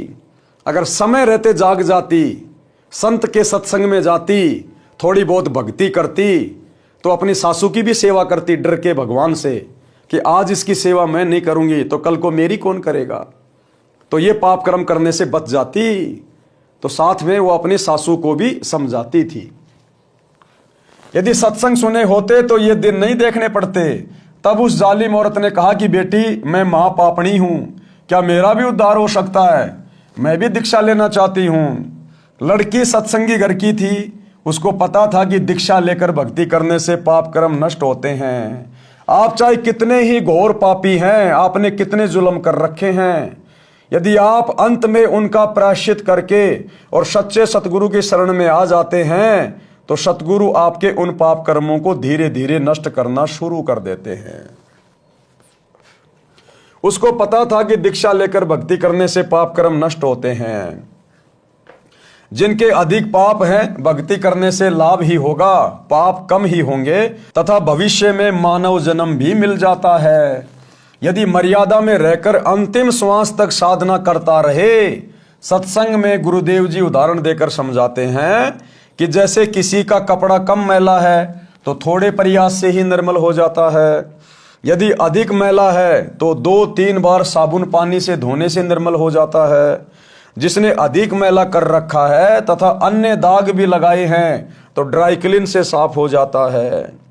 यदि साफ करने का इरादा दृढ़ हो तो मिस्त्री का काला हुआ वस्त्र भी साफ हो सकता है। लड़की यानी पुत्र वधू को पता था कि सास जी ने तो मिस्त्री वाली दशा कर रखी है, यानी अपने पाप कर्म बहुत ज्यादा बढ़ा रखे हैं, अपनी आत्मा को बहुत ज्यादा मैला कर रखा है। फिर भी परमात्मा की शरण में अवश्य लाभ होता है। इस उद्देश्य से अपनी सासू माँ को भी दीक्षा दिला दी। कुछ समय पश्चात कैंसर में कुछ पीड़ा कम हो गई, यानी गुरुदेव भगवान के आशीर्वाद से धीरे धीरे वो स्वस्थ होने लगी। उसकी दर्द, उसकी तकलीफ धीरे धीरे कम होने लगी। सत्संग सुनकर उसे रोना आया कि माता पिता की बहू बेटों से क्या आकांक्षा होती है। मुझ पापिन ने अपने सासू जी के साथ क्या बर्ताव किया, मुझे तो ये रोग होना ही था। यदि पहले ये ज्ञान सुनने को मिल जाता तो मैं क्यों ये पाप करती। इसीलिए भाइयों और बहनों, समय से पहले गुरुदेव भगवान ने सत्संग करके पुस्तकें लिख के आप लोगों को समझाने का प्रयास किया है, जो अभी सतगुरु रामपाल जी की शरण से कोसों दूर है, जो केवल अपने इसी जीवन को उत्तम मान रहे हैं। थोड़ी बहुत पिछले जन्मों के पुण्यों के कारण जो सुख सुविधाएं आपको प्राप्त है, आप केवल इन्हीं में मगन हो रहे हो, मस्त हो रहे हो। आप लोगों को शिक्षा लेनी चाहिए। आपके संस्कार अलग हैं, आपके बच्चों के संस्कार अलग हैं। यदि सतगुरु की शरण में नहीं आए समय रहते तो आगे भविष्य में क्या संस्कार अंगड़ाई लेंगे, कैसे कैसे कष्ट आपके शरीर पर और आपके परिवार पर आन पड़ेंगे। जिन बच्चों के भरोसे, जिनको पढ़ा लिखा के बड़े अधिकारी बना के आप निश्चिंत होके बैठे हैं कि बुढ़ापे में बच्चे सेवा करेंगे, इनकी कमाई से हम ऐश करेंगे, क्या पता वो बच्चा कल को एक्सीडेंट में मारा जाए और वो पुत्र वधू किसी और के साथ भाग जाए। कहाँ तुम्हारे बच्चे ने आपको सुख दिया, कहाँ उस बच्चे की नौकरी ने आपको सुख दिया। इंसान यदि सुखी होगा तो सतगुरु की भक्ति से, सतगुरु के आशीर्वाद से। सतगुरु जो व्यवस्था कर देगा भगत की भक्ति के कारण, दान पुण्य के कारण, सेवा के कारण, वो यहाँ का राजा भी अपने मित्र की नहीं कर सकता है। इसलिए सतगुरु के सत्संग सुनकर उनकी शरण में आना अति आवश्यक है। यदि पहले यह ज्ञान सुनने को मिल जाता तो मैं क्यों ये पाप करती, निर्मल जीवन जीती, सासू माँ की आत्मा भी खुश करती, अपना जीवन सफल कर लेती। उपरोक्त वचन सुनकर राम भगत जी की पुत्र वधू उस अपनी सहेली पुरानी भगतमती से लिपट कर फूट फूट कर रोने लगी। अब जब गुरुदेव भगवान ने सत्संग में यह कथा सुनाई तो राम भगत के बेटे की बहू अपने साथ में बैठी दूसरी सत्संगी बहन के साथ लिपट लिपट कर रोने लगी। उसे अपने पुराने दिन याद आ गए कि मैंने मेरे ससुर जी के साथ में किस कदर बुरा बर्ताव किया, समय पे भोजन नहीं दिया, रूखा सूखा भोजन दिया। बुढ़ापे में माता पिता को प्यार प्रेम की आवश्यकता होती है, वो भी मैंने उनके साथ नहीं किया। और मेरे ससुर ने मेरे साथ कितना अच्छा बर्ताव किया। तो ये सारी बातें याद कर करके और राम भगत के बेटे की बहू फूट फूट के रोने लगी। सतगुरु के एक सत्संग ने उसके पाप कर्मों को फोड़ के रख दिया। विचार करने पे मजबूर हो गई कि कल को यह समय मेरा भी आएगा, मैं ये पाप लेके कहां जाऊंगी फिर। तो फूट फूट के रोने लगी। उपरोक्त वचन सुनकर राम भगत जी की पुत्र वधू उस अपनी सहेली पुरानी भगतमती से लिपटकर फूट फूट कर रोने लगी। आधा घंटे तो अपने को रोक नहीं सकी। अधिक सांत्वना के पश्चात सुबकी रुकी और अपने ससुर पिता के साथ किए बर्ताव का उल्लेख रोते रोते किया कि मैंने अपने ससुर जी के साथ में किस कदर बुरा बर्ताव किया, और अंत में मेरे ससुर ही मुझे प्रार्थना करके सत्संग में लेके आए हैं। अपने ससुर जी की इंसानियत भी बताई कि कभी अपने बेटे से भी नहीं बताया कि मेरी बहू मेरे साथ ऐसा बुरा बर्ताव कर रही है। अब यह है भाई और बहनों राम भगत की इंसानियत का और सहनशीलता का नतीजा। जिस समय वो बेटे की बहू राम भगत के साथ बुरा बर्ताव करती थी, रूखा सूखा खाना दिया करती थी, और जब बेटा कहता था, रिश्तेदार कहते थे कि सेवा पानी ठीक हो रही है, तो राम भगत कहता था ऐसी बहू गांव में कहीं नहीं है, मेरा बहुत ध्यान रखती है, बहुत अच्छे बेटा बेटी हैं। भाई और बहनों उस समय यदि राम भगत रिश्तेदारों से या गांव वालों से या अपने बेटे से अगर अपनी पुत्र वधू की बुराई करता, उसको डांट मरवाता, उसकी बेइज्जती करवाता, क्योंकि रिश्तेदारों के सामने बुराई करता, हकीकत बताता, तो रिश्तेदार आकर उसको डांटते फटकारते। गांव में उस पुत्र वधू की बेइज्जती होती कि कैसी निकम्मी बहू आई है, अपने ससुर की इज्जत भी ढंग से नहीं करती। क्या पता वो बेटा भी अपनी पत्नी पे हाथ साफ कर देता। लेकिन राम भगत की सहनशीलता ने, उसकी इंसानियत ने, एक अच्छे व्यक्ति के गुण जो उसके अंदर विद्यमान थे, जिस कारण से उसने कभी भी अपने बेटा बेटी की बुराई नहीं की, किसी के आगे नहीं रोया धोया, उस इंसानियत का परिणाम यह निकला कि वो पुत्र वधू उसके साथ में सत्संग में गई और आज उसका हृदय परिवर्तन हो गया। अन्यथा यदि वो अपने बेटे की बहू की बुराई करता, शिकायत करता, लड़ाई झगड़ा करता, तो वो बेटे की बहू कभी भी राम भगत के साथ में सत्संग में नहीं आती कि तू काहे का सत्संगी है। अरे सत्संगियों को तो हमने सुना है अपने गुरु पे विश्वास होता है, भक्ति पे विश्वास होता है, और तू तो सारा दिन मेरी निंदा चुगली, मेरी बुराई करने से बाज नहीं आ रहा। 24 घंटे हमारे घर में तू झगड़ा रखता है। तो वो बेटे की बहू कभी भी उसकी बातें सुन के सत्संग में नहीं आती। अगर राम भगत सहनशीलता नहीं दिखाता, तो थोड़ा बहुत वो संघर्ष नहीं करता, तो और संघर्ष किया तो अंत में परमात्मा ने पूरे परिवार को लाइन पे लाके खड़ा कर दिया। तो हमने शिक्षा लेनी है सतगुरु से, उपदेश लेने के बाद ये काल जो अन्य आपके घर में उपदेशी हैं उनके साथ आपका झगड़ा करवाएगा, आपको सही से भक्ति नहीं करने देगा, क्योंकि हमारी मर्यादा, हमारी परंपरा, हमारे नियम अन्य उपदेशी व्यक्तियों से भिन्न होते हैं, अलग होते हैं।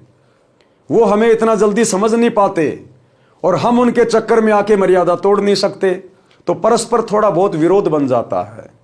तो ऐसे में यदि भगत या भगतमती को परिवार का कोई भी अनुपदेशी व्यक्ति दो बातें कह देता है, दो चार थप्पड़ मुक्के मार देता है, तो भगत ने सहनशीलता दिखानी चाहिए, नम्रता दिखानी चाहिए।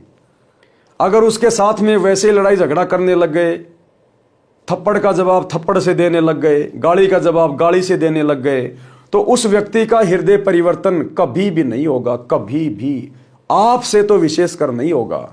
भले दूसरे के कहने से वो सत्संग में चला जाए, लेकिन आपके कहने से नहीं जाएगा, क्योंकि आपसे फिर वो ईर्ष्या रखने लग जाएगा विशेष, क्योंकि आपके व्यवहार में वो कोई परिवर्तन नहीं देख रहा, कोई बदलाव नहीं देख रहा। तो जिस प्रकार से राम भगत ने परिवार में झगड़ा और कलह से बचने के लिए जो समझदारी दिखाई, उसी प्रकार हम भक्तों ने भी अपनी भक्ति को सफल बनाने के लिए एक भगत के गुण अपने ऊपर धारण करते हुए इसी प्रकार की समझदारी दिखाते हुए आगे बढ़ना है। बेटे के पूछने पर यही कहता था कि बेटा किसी प्रकार की सेवा में कमी नहीं है, बड़े अच्छे घर की बेटी है, समझदार है, हमारा सौभाग्य है कि ये अपने घर आ गई, हमारा तो इस बेटी ने घर बसा दिया है। मैं पापिन ये शब्द सुनकर भी नरम नहीं पड़ी क्योंकि मेरी आत्मा पर पाप कर्मों की परत चढ़ चुकी थी, जो 2-3 बार सत्संग सुनने के पश्चात पाप की परत उतरी है। आत्मा में अच्छे संस्कार उठने लगे। 3 दिन सत्संग सुनकर भगत राम भगत पोता पोती तथा पुत्र वधू के साथ घर पर आ गया। अब 3 दिन लगातार गुरुजी का सत्संग सुना, दोनों टाइम सुबह शाम, और बेटे की बहू को अच्छे से समझ में आ गया। अपने बुरे बर्ताव से आत्मग्लानि हो गई। ससुर जी के प्रति उसका विचार, उसका रवैया बिल्कुल बदल गया। अपने सगे पिता जैसा दिखाई देने लगा।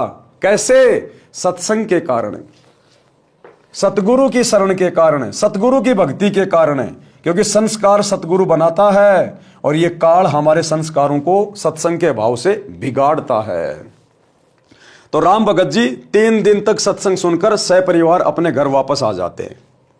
बच्चों ने भी वहां छोटे बच्चों को खाना खिलाने, पानी पिलाने की सेवा करते। अन्य पुराने सत्संगी बच्चों को देखा तो वे भी सेवा करने लगे। अब राम भगत के पोता पोती भी सत्संग में अन्य जो छोटे छोटे बच्चे थे सेवा कर रहे थे। भंडारे में पानी पिला रहे थे, किसी को चाय पिला रहे थे, किसी को नहला रहे थे।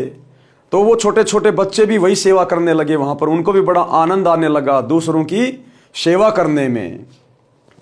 घर पर आकर अपने दादाजी के लिए पानी की बाल्टी भरकर दोनों भाई बहन लटका लाए और बोले, दादाजी स्नान कर लो। राम भगत जी ने कहा कि बच्चों, तुम्हारे पेट में दर्द हो जाएगा, इतना वजन मत उठाओ, मैं अपने आप ले जाऊंगा।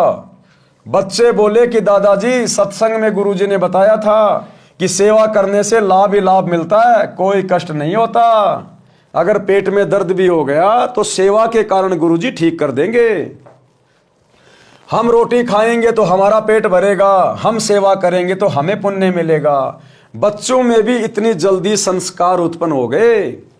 जैसी सेवा वो आश्रम में कर रहे थे, तुरंत घर पे आकर अपने दादाजी के लिए पानी की बाल्टी भर के लेके आ गए, गर्मा गर्म पानी की। यदि रोग भी हो तो भक्ति और सेवा से समाप्त हो जाता है।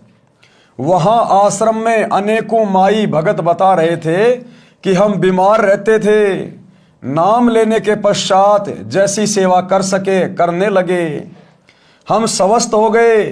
डॉक्टरों ने जवाब दे दिया था, देखो हमारी दवाइयों की पर्चियां, 4 वर्ष से उपचार चल रहा था, अब कोई दवा नहीं खाते। बच्चों ने क्या बताया दादाजी को? जब दादा ने कहा कि बच्चों ज्यादा वजन मत उठाओ, पेट में दर्द हो जाएगा, तो बच्चों ने सत्संग में सुनी बातें बतानी शुरू कर दी कि गुरुजी ने कहा था कि अगर हम सेवा करेंगे तो हमारे को पुण्य मिलेगा, हम रोटी खाएंगे तो हमारा पेट भरेगा। और अगर कोई दिक्कत भी हो गई तो गुरुजी कह रहे थे कि भगवान तो अपनी भक्ति से रोग को भी ठीक कर देता है। हमने वहां बहुत सारे भगत देखे थे जो हॉस्पिटल से दुखी होके, डॉक्टरों से दुखी होके अपनी पर्चियां ले लेके आए थे कि हम इतने सालों से बीमार थे, हमारे ऊपर कोई दवा काम नहीं कर रही थी। जैसे ही हमने सतगुरु रामपाल जी से उपदेश लिया, तुरंत हमारा रोग समाप्त हो गया। यानी सतगुरु ने तो हॉस्पिटलों को भी फैल कर दिया, डॉक्टरों को भी फैल कर दिया। हमारे गुरुजी तो डॉक्टरों के भी डॉक्टर हैं। दास गरीब तबीब सतगुरु बंदी छोड़ कबीर हैं। तबीब यानी वैद्य, वैद्यों का वैद्य भी सतगुरु है। ये हमारे शरीर और आत्मा दोनों का वैद्य है। तो ये सारी बातें वो अपने दादाजी को बताने लगे। परमात्मा ने वेदों का भी हवाला दिया है। ऋग्वेद मंडल 10 सूक्त 161 मंत्र 2 में भी यही प्रमाण है कि यदि रोगी मृत्यु के निकट पहुंच गया है, यानी उसको असाध्य रोग भी हो गया हो, यदि वह भक्ति पर लग जाए तो परमात्मा उसको मृत्यु के मुख से निकाल कर ले आए। आज हमें वही तो परमात्मा मिला हुआ है।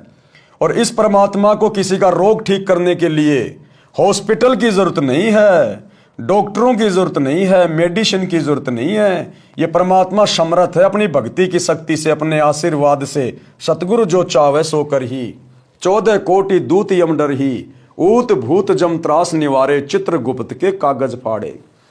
अगर धर्मराज के कागजों में भगत की रोग से मृत्यु होनी लिखी हो, परमात्मा उसको भी कैंसिल कर देगा, उसके कागज फाड़ देगा, अपने भगत की तकदीर नए सिरे से अपने हाथ से लिख देगा।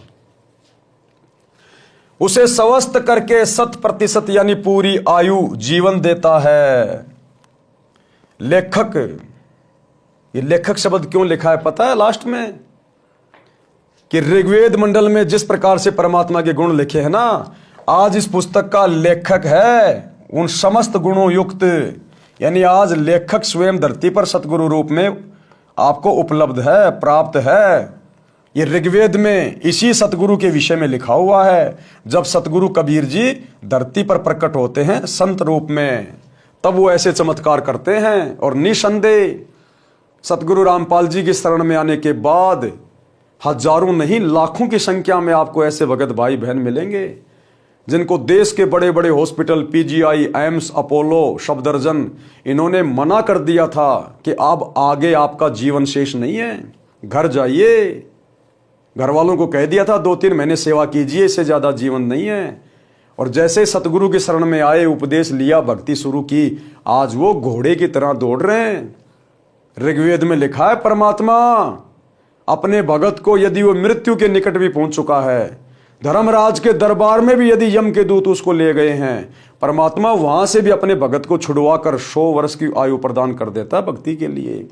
तो आज ये समस्त गुण धरती पर यदि एकमात्र किसी संत में हैं तो सतगुरु रामपाल जी में है, क्योंकि ये स्वयं ऋग्वेद वाला परमात्मा है।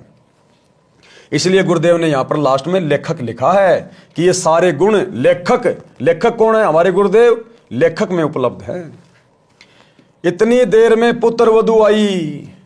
अब दोनों बच्चे और दादाजी आपस में बातें कर ही रहे थे, जो बातें गुरुदेव ने सत्संग में सुनाई थी। इतने देर में राम भगत के बेटे की बहू आई और क्या बोली? इतनी देर में पुत्र वधू आई और कहा पिताजी स्नान कर लो। कहां तो सूखी रोटी टेढ़ा मुंह करके पकड़ा के जाती थी कि खा ले खाना तो खा ले, व्यर्थ में हमारे ऊपर बोझ बन के बैठ गया, कब मरेगा। और एक सत्संग सुनने से इतना हृदय परिवर्तित हो गया। इसको कहते हैं सतगुरु के वचन की शक्ति। सतगुरु के वचन की शक्ति, जैसे पारस लोहे को सोना बना देता है छूते ही, ऐसे ही परम संत के मुख से सत्संग सुनते ही आत्मा इस प्रकार से परिवर्तित होना शुरू हो जाती है।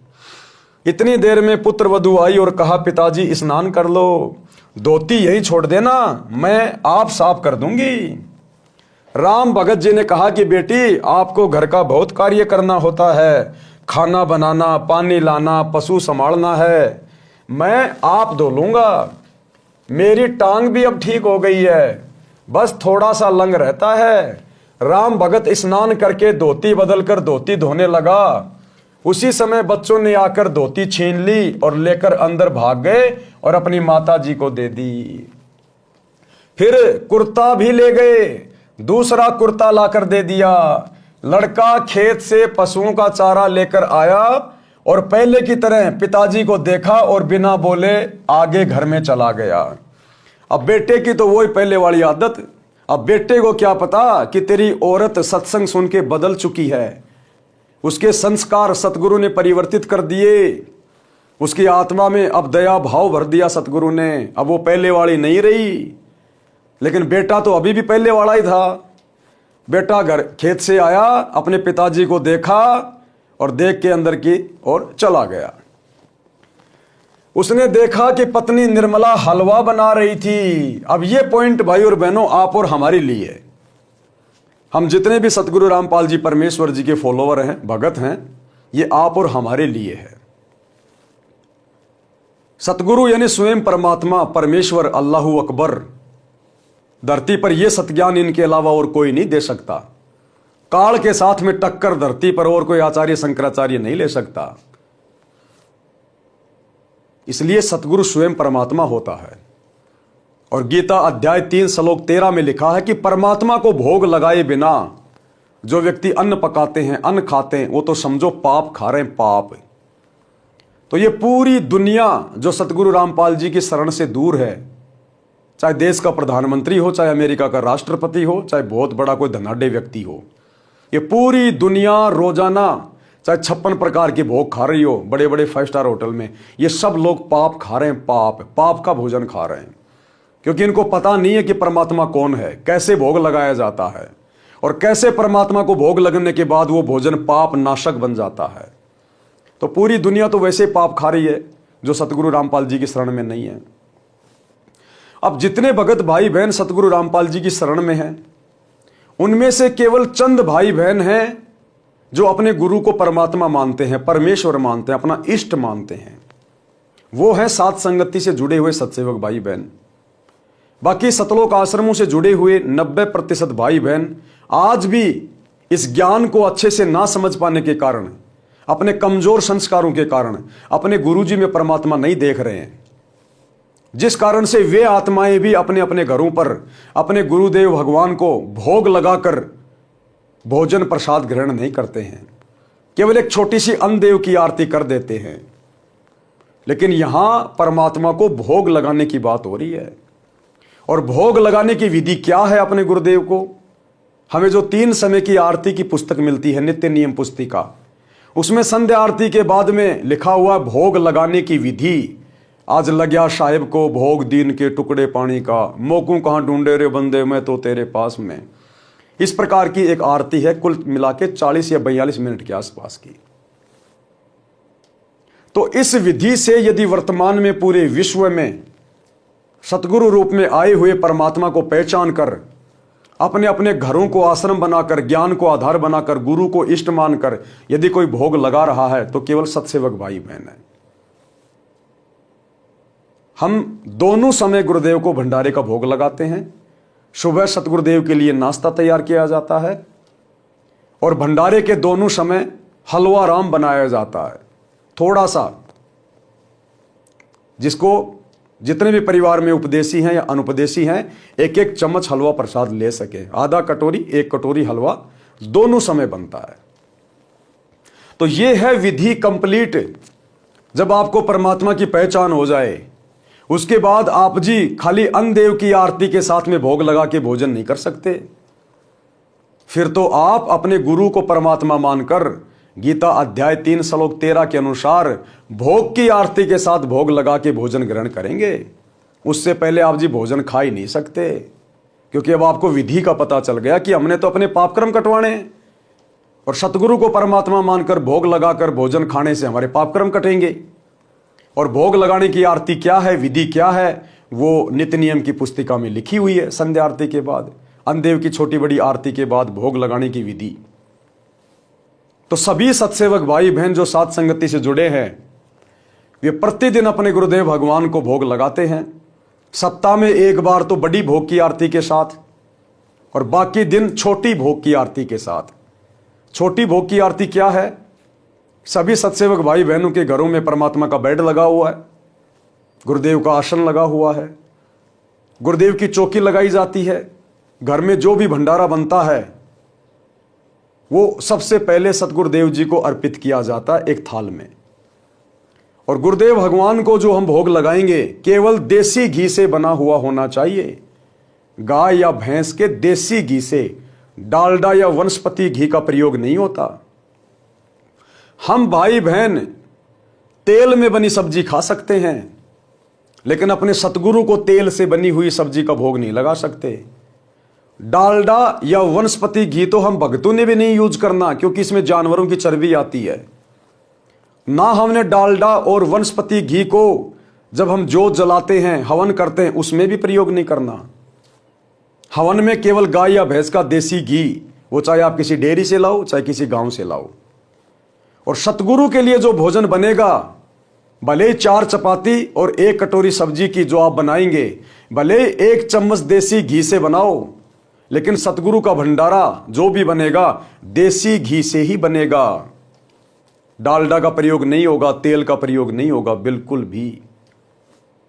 हम परिवार वाले तेल से बनी हुई सब्जी का भोजन खा सकते हैं, नो प्रॉब्लम, लेकिन सतगुरु के लिए जो सब्जी बनेगी, जो चपातियां चुपड़ेंगी, वो देसी घी में। तो इस प्रकार से फिर हम अपने गुरुदेव के जहां पर हमने आसन लगा रखे हैं, हम लोग एक चौकी पे वो थाल रख देते हैं। सबसे पहले मंगलाचरण करते हैं, फिर गुरुदेव भगवान से भोजन करने की प्रार्थना करते हैं कि हे परमपिता परमात्मा, सारी सृष्टि के रचनहार, कुल मालिक, कबीर परमेश्वर सतगुरु रामपाल जी भगवान, आप जी का भोग प्रसाद तैयार है। आप अपनी पवित्र रसना से इसे पवित्र करने की कृपया करें। हे परमेश्वर, भोग प्रसाद बनाते समय, लगाते समय या भोग की आरती करते समय हम तुच्छ बुद्धि जीवों से यदि कोई त्रुटि रहे तो हमें तुच्छ जानकर अक्षमा करें परवरदिगार। यानी सबसे पहले मंगलाचरण गरीब नमो नमो सतपुरुष को, जो हम भाई बहन करते हैं, लगभग 2 से 2.5 मिनट का है। उसके बाद हम गुरुदेव भगवान से भोजन प्रसाद ग्रहण करने की, उसको पवित्र करने की प्रार्थना करेंगे। उसके बाद फिर हम छोटी भोग की आरती करते हैं। उसके बाद डायरेक्ट हम वो शब्द गाते हैं, आज लग्या साहिब को भोग दीन के टुकड़े पानी का, कोई जगह पुरबला भाग सफल हुआ दिन जिंदगानी का। लगभग 7 से 8 मिनट का ये शब्द है। उसके बाद 7 से 8 मिनट की विनती है, विनती का अंग, हम विनती करते जी गुरु जी थारे आगे, साहिब थारे आगे। और इस दौरान परिवार के सभी सदस्य बारी बारी गुरुदेव भगवान के ऊपर श्रद्धा भाव से चवर करते रहते हैं और अंत में गुरुदेव भगवान के कर कमल धुलवाए जाते हैं। तो यह है छोटी भोग की आरती की विधि। और बड़ी भोग की आरती जो नित्य नियम पुस्तिका में लिखी हुई है, सेम यही विधि है, लेकिन वो थोड़ी लंबी है। उसकी शुरुआत होगी, मोकू कहाँ ढूंढे रे बंदे मैं तो तेरे पास में। उसमें साफ साफ लिखा हुआ पूरा, यानी वो कंप्लीट आरती फिर हम हर रविवार को करते हैं। बाकी दिन छोटी भोग की आरती के साथ भोग लगाते हैं। तो ये विधि है गुरु को परमात्मा के रूप में मानकर, इष्ट मानकर गीता अध्याय 3 श्लोक 13 के अनुसार भोग लगाने की। इस विधि से फिर जब हम वो भोजन प्रसाद ग्रहण करेंगे अपने गुरु को भोग लगाने के बाद, फिर हमारे पाप कर्म हल्के होंगे, परमात्मा हमें सद्बुद्धि देगा, हमारे संस्कार बनेंगे, हमारा ज्ञान योग खुलेगा, हमें भक्ति मार्ग बहुत अच्छे से समझ में आएगा, भक्ति में हमारी रुचि बनेगी, गुरु में हमारा प्रेम उमड़ेगा, श्रद्धा भाव उत्पन्न होगा, तब हमारी बात बनेगी। क्योंकि गीता में लिखा क्यों गया अध्याय 3 श्लोक 13 में कि परमात्मा को भोग लगाए बिना जो अन्न पकाते हैं वो तो पाप खाते हैं। तो इसका मतलब कोई परमात्मा है ना धरती पे, तभी तो लिखा गया गीता में। अब उस परमात्मा को पहचानना पड़ेगा। अब उस परमात्मा की पहचान वो परमात्मा खुद करवाता है, यहां कोई परमात्मा को पहचान नहीं सकता। तो आप और हम सत्सेवकों का सौभाग्य जो गुरुदेव ने हमसे अपनी पहचान करवाई, और आज हम इस शास्त्र अनुकूल विधि से अपने गुरुदेव को भोग लगाकर अपनी समस्त भक्ति क्रियाओं को संपन्न कर रहे हैं। और हम लोग अपने गुरुदेव के भंडारे के साथ में हलवा राम जरूर बनाते हैं। तो राम भगत की पत्नी ने क्या किया, गुरुदेव भगवान ने अपने कर कमल से लिखा है आप और हमें समझाने के लिए। जो भाई बहन अभी भी अपने गुरु को परमात्मा ना मानकर उनको भोग नहीं लगा रहे हैं, उसकी पत्नी ने फिर खाना बनाया और हलवा बनाया, और हलवा बना के, भोजन बना के सबसे पहले 2 कटोरियों में किसको भोग लगाया, अपने गुरु जी को। उसके बाद अपने ससुर जी के पास लेके गई। क्या कह रहे हैं गुरुदेव, लड़का खेत से पशुओं का चारा लेकर आया और पहले की तरह पिता को देखा और बिना बोले आगे घर में चला गया। उसने देखा कि पत्नी निर्मला हलवा बना रही थी। उसने सोचा कोई त्योहार होगा, फिर सब्जी रोटी बनाई। क्या बनाया उस बहन ने, हलवा बनाया और सब्जी रोटी बनाई। और सबसे पहले गुरु भगवान को 2 कटोरियों में भोग लगाया। क्या लिख रहे हैं गुरुदेव भगवान, आप और हम भक्तों की आंखें खोल रहे हैं कि सबसे पहले गुरु भगवान को, यानी गुरु ही भगवान होता है, गुरु ही भगवान होता है। यदि गुरु के अलावा सतगुरु से उपदेश लेकर आप किसी अन्य में भगवान देख रहे हैं, जैसे हमारे ज्यादातर भगत भाई बहन जो आश्रमों से जुड़े हैं, वो आज भी एक दाढ़ी मूंछ वाली कबीर जी की समझे जाने वाली फोटो को भगवान मान रहे हैं। तो गुरुदेव ने यहां पर गुरु के आगे भगवान शब्द लिखकर ये क्लियर कर दिया कि आप बहुत बड़ी गलतफहमी में जी रहे हो। अभी तक आपने ज्ञान को आधार नहीं बनाया है। जिस प्रकार सत्सेवक ज्ञान को आधार बनाकर, गुरु को भगवान मानकर, घर को आश्रम बनाकर अपने गुरु को भोग लगाकर अपनी भक्ति पूरी कर रहे हैं। अन्यथा भाइयों और बहनों, वो बेचारी पहली बार सत्संग में गई, 3 दिन उसने सत्संग सुना। 3 दिन में उसको कहां से ये बातें समझ में आ जाएंगी कि गुरु ही भगवान होता है और गुरु को हलवे राम का भोग लगाया जाता है सबसे पहले भंडारे का। ये बातें गुरुदेव भगवान आप और हमारी आंखें खोलने के लिए इस पुस्तक में मेंशन कर रहे हैं। गुरु स्वयं नहीं कहेगा कि मैं भगवान हूं, मैं परमात्मा हूं, मुझे भोग लगाओ, हलवा बनाओ। ये विधि शास्त्रों में लिखी हुई गुरुदेव ने बता दी, अध्याय 3 श्लोक 13 गीता जी का। और यहां गुरुदेव हमें फिर से प्रेरित कर रहे हैं कि बच्चों अभी भी आंखें खोल लो, अपने गुरु को पहचानो, अपने जैसा सामान्य व्यक्ति या सामान्य संत मान के व्यवहार मत करो। तो क्या किया उस बहन ने? सर्वप्रथम गुरु भगवान को 2 कटोरियों में भोग लगाया, अपने गुरु जी को परमात्मा मानकर, भगवान मानकर। गुरु भगवान यानी गुरु ही परमात्मा होता है। सर्वप्रथम गुरु भगवान को 2 कटोरियों में भोग लगाया तथा फिर एक थाल में रोटी, कटोरियों में हलवा तथा सब्जी डालकर अपने ससुर जी के पास लेकर गई। हलवा बनाया, भोजन बनाया और सबसे पहले अपने गुरु जी को भोग लगाया, उसके बाद में अपने ससुर के पास लेकर गई वो भोजन और बोली, पिताजी भोजन खा लो, भूख लगी होगी, दूर से आए हैं। राम भगत बोला, बेटी मेरे को ये हजम नहीं होता, सूखी रोटियां ला दे, मैं बीमार हो जाऊंगा। राम भगत जी ने सोचा कि कहीं भावना में बहकर बेटी आज तो सब सेवा कर देगी, परंतु लड़का इसको धमकाएगा क्योंकि उसको सत्संग का ज्ञान नहीं है, कहीं घर में झगड़ा ना हो जाए। इतने में लड़का भी आ गया, अपनी पत्नी को बोला, पिताजी ठीक ही तो कह रहे हैं, ले चल अंदर। पिता का कमरा गली पर था, बच्चों का रहने का अंदर को था। पत्नी बोली, चुप रहे। अब राम भगत के बेटे की बहू बोली, चुप रहे, बहुत कर्म फोड़ लिए, सत्संग में जाके आई हूं, सब कुछ समझ में आ गया मुझे। क्योंकि वो बेटा अपनी पत्नी के कहने में चलता था। तो पत्नी ने कहा चुप रहे, तो बेटे की क्या औकात, अब वो चुप ना रहे तो बोले चुप रहे, वो मैंने बतेरे कर्म फोड़ लिए मेरे। पत्नी बोली, चुप रहे, मैंने बहुत पाप इकट्ठे कर लिए, अब पिताजी की सेवा मैं स्वयं करूंगी। लड़का चुप हो गया। राम भगत ने दोनों बच्चों को थोड़ा थोड़ा हलवा दिया, पुत्र वधू को देने लगा तो बोली कि आप क्या खाओगे, घर पर और भी बहुत सारा हलवा प्रसाद बचा है, पिताजी आप खाओ, नहीं खाओगे तो मेरी आत्मा रोएगी, क्योंकि मैंने बहुत ज्यादा आपके साथ बदतमीजी कर रखी है, मैंने बहुत ज्यादा पाप इकट्ठे कर रखे हैं। अब आपकी सेवा करके ही सतगुरु मेरे पाप कर्मों को धोएगा, साफ करेगा। आप नहीं खाओगे तो मेरी आत्मा रोएगी। देखो भाई और बहनों, एक सत्संग ने कितना चेंज कर दिया, कितना परिवर्तित कर दिया।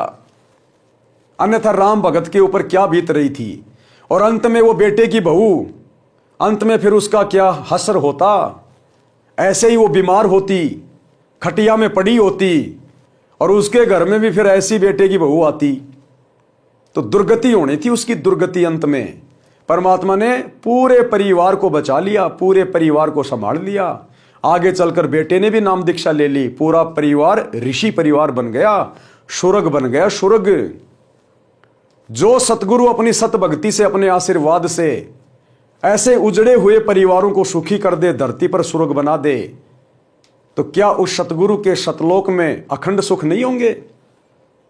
वहां की तो हम कल्पना भी नहीं कर सकते।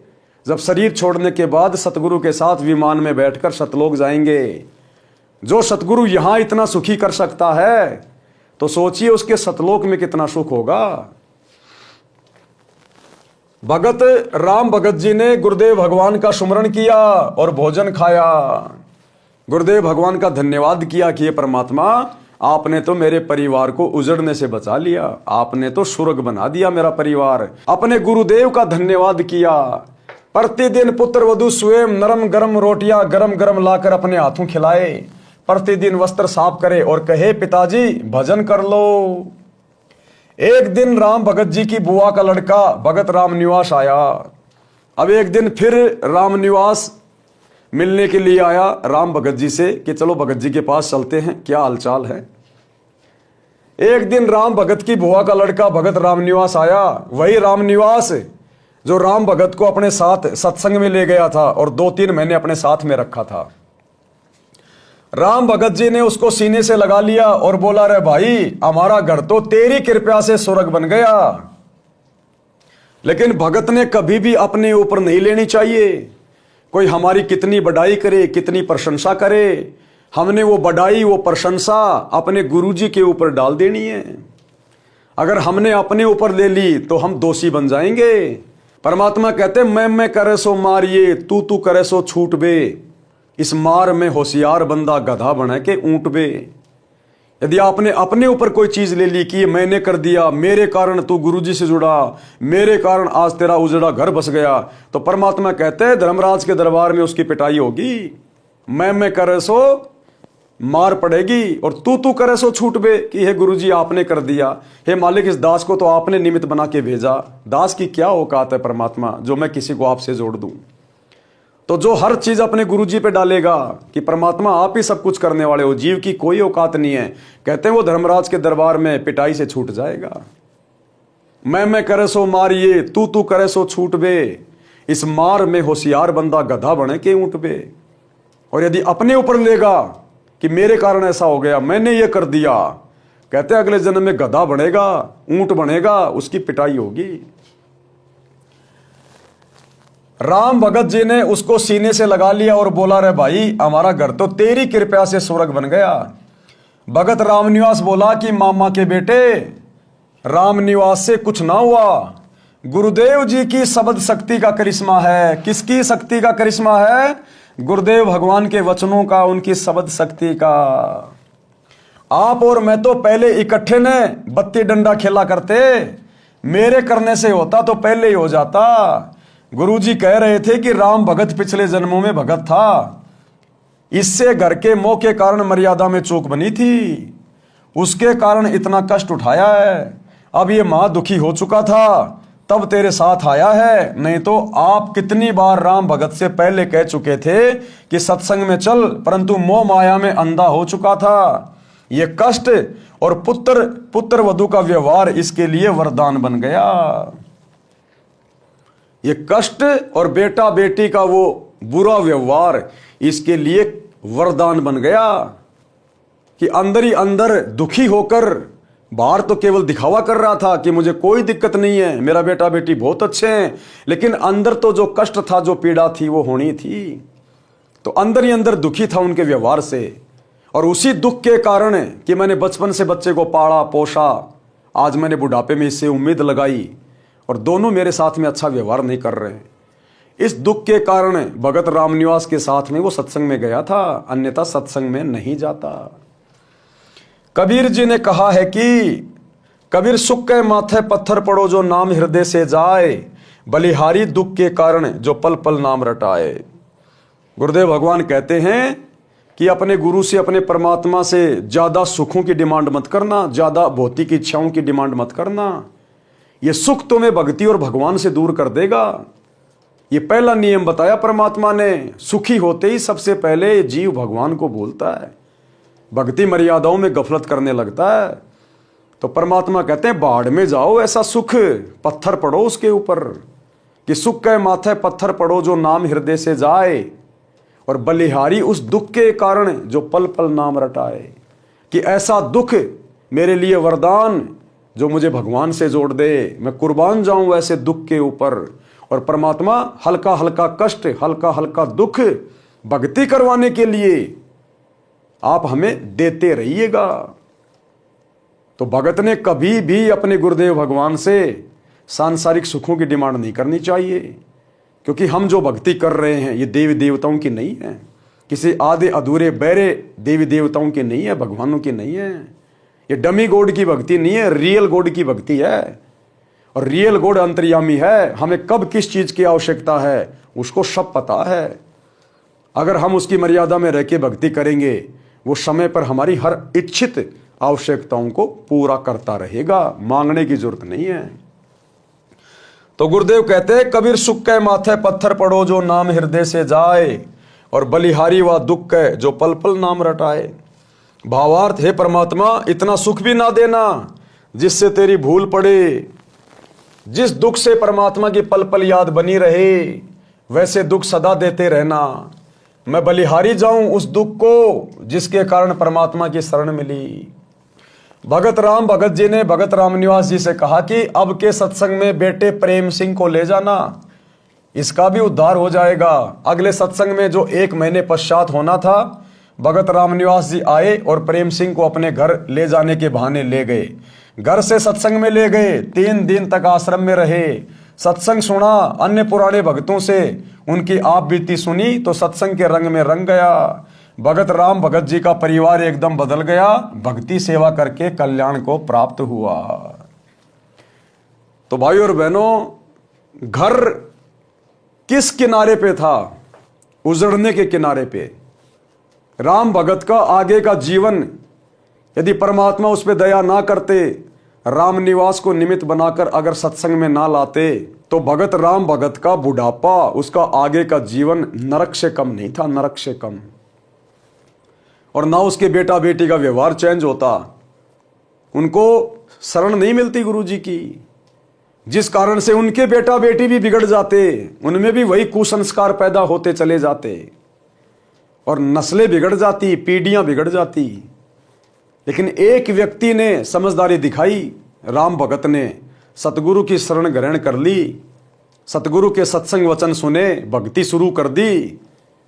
उस एक भगत के कारण परमात्मा ने पूरे परिवार को स्वर्ग बना दिया, स्वर्ग। तो इसी प्रकार भाइयों और बहनों, अभी आप लोग जो सतगुरु रामपाल जी के शरण से दूर हैं, आप लोग जो ये सोच के बैठे कि बस हमारा बेटा नौकरी लग गया, बेटी नौकरी लग गई, बहुत बड़ा अधिकारी बन गया, अरे बड़े बड़े मुख्यमंत्री जेलों में पड़े हैं, आपको तो केवल छोटा मोटा अधिकारी लगा है, मुख्यमंत्री तक जेल में चले जाते हैं। ये सब अपने अपने संस्कारों का कारण है, पाप और पुण्य के कारण सारा खेल हो रहा है यहां पर। अगर अपने जीवन में संस्कारों से ज्यादा चाहते हो, अच्छा चाहते हो, अपने भाग्य में कुछ परिवर्तन चाहते हो, आने वाले संकटों से छुटकारा चाहते हो, जिन संकटों के विषय में आपको नहीं पता कब आपके घर पे बिजली गिर जाए, आप लोग तो खुशी खुशी बेटा नौकरी लग गया, पूरे परिवार को लेके किसी बाबा जी के दर्शन करने जा रहे, पहाड़ों पे, मंदिरों में, तीर्थों पे, और रास्ते में गाड़ी एक्सीडेंट हो गई। जैसे दुनिया कुंभ के मेले में अपने पाप कटवाने जा रही थी, वहां भगदड़ मच गई, दुनिया खुद ही कट गई। अगर वे आत्माएं सतगुरु की शरण में होती तो पहली बार तो इन तीर्थों पे धक्के खाने नहीं जाती, उनको पता चल जाता कि शास्त्र अनुकूल भक्ति साधना क्या है। इस प्रकार इन तालाबों में, नदियों में नहाने से, धोने से पाप नहीं कटते। और वे आत्माएं सतगुरु की शरण में आके सत भक्ति करती, ये मनमाने आचरण करने से बचती, उस भीड़ में जाने से बचते, और आज वो मृत्यु को प्राप्त ना होते। तो सतगुरु की भक्ति से हमारे संस्कार भी कटते हैं, हमारे जीवन में परिवर्तन होता है, विचारों में परिवर्तन होता है। सतगुरु अपने आशीर्वाद से भगत का परिवार सेट कर देता है। इसलिए गुरु की शरण की आवश्यकता होती है। लेकिन नकली गुरुओं की शरण से, उनके सत्संगों से कोई परिवर्तन नहीं होता, कोई बदलाव नहीं होता। सच्चे सतगुरु की शरण ग्रहण करनी पड़ेगी। और आज आप सभी का परम सौभाग्य है, सच्चा सतगुरु। सतयुग से ऋषि महात्मा जंगलों में जा जा के मर गए, एक एक पैर पे खड़े होकर तपस्या करके गड़ गए। आज तक ये सतगुरु और इसकी सत भक्ति नसीब नहीं हुई। और आज इस कलयुग की पिछली पीढ़ी में चूंकि ये भक्ति युग शुरू हो चुका है, आप और हमें मनुष्य जन्म प्राप्त है, सतगुरु धरती पे प्रकट है। परम सौभाग्य है आप और हमारा। ब्रह्मा विष्णु महेश और देवी देवताओं को भी ये सौभाग्य प्राप्त नहीं है, क्योंकि वो भी मोक्ष के लिए भटक रहे हैं, लेकिन काल के हत्थे चढ़ गए। यहां नकली साधना करके चले गए, नकली गुरुओं के शरण में दान पुण्य करके चले गए, दुनिया भर के भंडारे और कंबल बांट के चले गए। उस पुण्य के कारण वो देवी देवता तो बन गए, लेकिन मोक्ष से वंचित रह गए। अब जितने दिन उनके दान पुण्य की कमाई रहेगी, तब तक वो देवी देवता बन के मौज करेंगे। जिस दिन वो कमाई खत्म, ये काल नीचे पटक देगा, गधा कुत्ता सुअर बनेंगे। तो देवी देवताओं को भी ये मौका नसीब नहीं है जो आज आप और हमें है, पूर्ण मोक्ष प्राप्त करने का, उन देवलोकों से भी उत्तम स्थान सचखंड में जाने का, सदा सदा के लिए अखंड सुख प्राप्त करने का। सतगुरु के सतलोक में जाने के बाद फिर ना कभी मरना, ना कभी बूढ़ा होना, ना कभी कोई रोग होना, ना कोई काम धंधा करना, सबको एक समान सुंदर शरीर। वहां हाड़ मांस का शरीर नहीं है, टट्टी पेशाब वाला शरीर नहीं है, नूरी शरीर है। सबके बड़े बड़े महल, सबके अपने अपने विमान, सबका भरा पूरा परिवार, कोई राग द्वेष ईर्ष्या नहीं, लड़ाई झगड़ा नहीं, मार पिटाई नहीं, ऊंच नीच का भाव नहीं, जाति और धर्म नहीं। वहां केवल आनंद ही आनंद है, वो सुख सागर है, सुख सागर। लेकिन वो कैसे मिलेगा? आज यदि आप सतगुरु के सत्संग सुनना शुरू करेंगे तो, और ज्ञान समझकर जब आप इनकी शरण में आ जाएंगे, इनके द्वारा प्रदान की गई सतभक्ति शुरू कर देंगे, तो सतगुरु धीरे धीरे सब कुछ परिवर्तित कर देगा, सब कुछ चेंज कर देगा। तो भाई और बहनों, आज के वीडियो में हम केवल इतना ही लेंगे। हम धीरे धीरे आगे बढ़ेंगे, क्योंकि ये पुस्तक कोई सामान्य पुस्तक नहीं है। ये जीने की राह पुस्तक आपके जीवन को परिवर्तित कर देगी, यदि आप जिस जरा सा भी बुद्धि विवेक से काम लेंगे और आज ही अपनी जेब से मोबाइल निकालकर यूट्यूब पर सृष्टि रचना सतगुरु रामपाल जी लिखेंगे और इनके सत्संग सुनना शुरू करेंगे। जिस घर में सतगुरु रामपाल जी के मोबाइल पर या स्पीकर में सत्संग भी बजने शुरू हो जाएंगे, उस घर के और घर वालों के संस्कार उसी दिन से चेंज होने लग जाएंगे। ये छोटी मोटी आम जो बीमारियां हैं, जो हॉस्पिटलों में जाकर लाखों रुपया बर्बाद करने से भी नहीं कट पा रही, सतगुरु के वचन जब कानों के अंदर पड़ेंगे, उन बीमारियों का धीरे धीरे खात्मा होना शुरू हो जाएगा, क्योंकि आपके संस्कार बनने शुरू हो जाएंगे। संस्कार बिगड़े हुए इसलिए आप बीमार हैं, घर में रोगी हैं, घर में लड़ाई झगड़ा कलह। और सच्चे सतगुरु के सत्संग जिस घर में दीवारों से टकराने लग जाते हैं, उस घर की दिनचर्या चेंज हो जाती है। जिस प्रकार आपके घर में हलवा बन रहा है, तो हलवे की महक पड़ोसियों को भी प्रभावित करती है। कुछ दिन बाद वो भी कहेंगे आज तो अपने भी हलवा बना लो। तो इसी प्रकार सत्संग सुनने से सूक्ष्म प्रभाव इस आत्मा के ऊपर पड़ता है, और आत्मा आज नहीं तो कल सतगुरु से जुड़ने के लिए प्रेरित हो जाती है। और एक बार सतगुरु ने यदि अपना कनेक्शन भगत से जोड़ दिया, उसके बाद कमी किस बात की? भाई, जिस घर में आपने लाइट का कनेक्शन ले लिया, तो आपके घर में सारे काम होंगे। पंखा भी चलेगा, लाइट भी जलेगी, एसी भी चलेगा, कूलर भी चलेगा। और जिस घर में लाइट नहीं है, उनकी केवल बैटरी चल रही है, जो लाइट से पहले से चार्ज की हुई है। तो यदि किसी के घर में थोड़ी बहुत सुख शांति है, रोजी रोटी का धंधा बढ़िया है, बेटा बेटी नौकरी में है या खुद नौकरी में है, और भक्ति कर रहा वो 2 नंबर वाली देवी देवताओं की, तो उसके पिछले मनुष्य जन्म की वो भक्ति वाली दान पुण्य की बैटरी थोड़ी बहुत चार्ज है। लेकिन भैया, बैटरी कितने दिन चलेगी? कब तक चलेगी बैटरी? उसकी एक सीमा है। जिस दिन डिस्चार्ज हो जाएगी, पूरे घर में अंधेरा। जिस दिन आपके पिछले पुण्य कर्मों वाली बैटरी डिस्चार्ज होगी, दुखों का पहाड़। अचानक से आप रोगी होंगे, कभी एक्सीडेंट होगा, कभी किसी युवा की मौत हो जाएगी।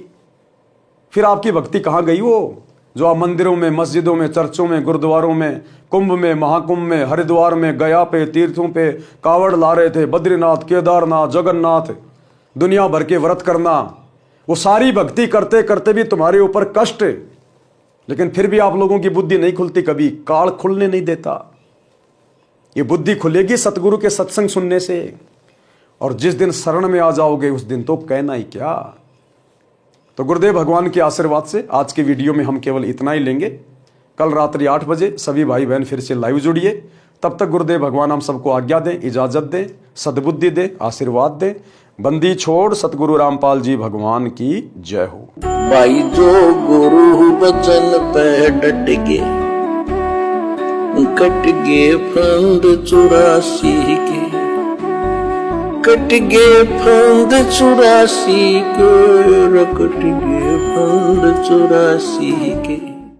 भाई जो गुरु बचन पे डट गए, कट गए फंद 84 के, कट गए फंद 84 के।